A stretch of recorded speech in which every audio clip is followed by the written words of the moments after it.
真砍掉重練，寵物狗偷食烤肉店生肉惹起討伐，店主打爛全部碗碟餐架以顯衛生整改決心。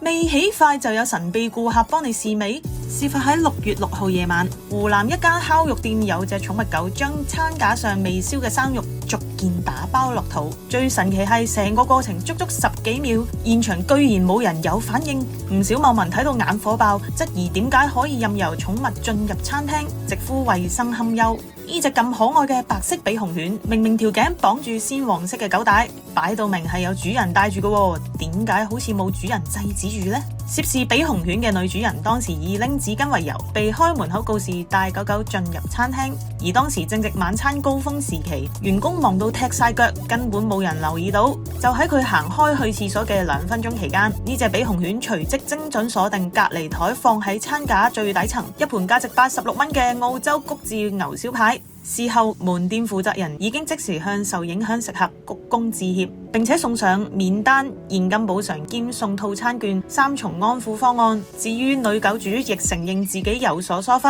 向該名食客賠錢兼道歉。為咗挽回商譽同公眾信心，涉事嘅江西乾多多半肥瘦烤肉店創辦人周百萬宣布閉店3日進行停業整改，仲親自發佈咗多個後續處理影片，畫面直擊有着住全套防護裝備嘅專業人員喺餐廳內進行3輪高溫蒸汽地毯式消毒殺菌嘅大清潔，門店員工更化身破壞王，將店內所有舊嘅烤肉碟同餐具逐個狠狠打爛。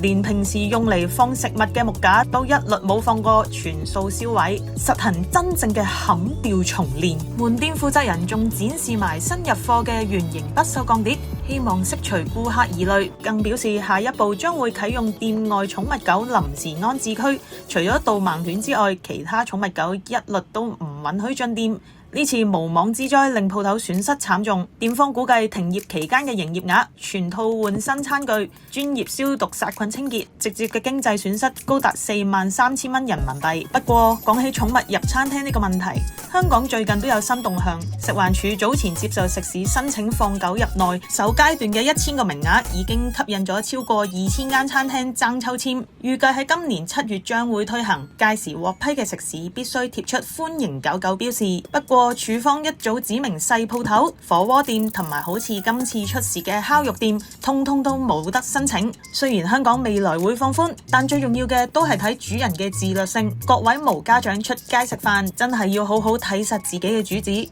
帶仔仔出街就全程綁繩拖實最穩陣啦。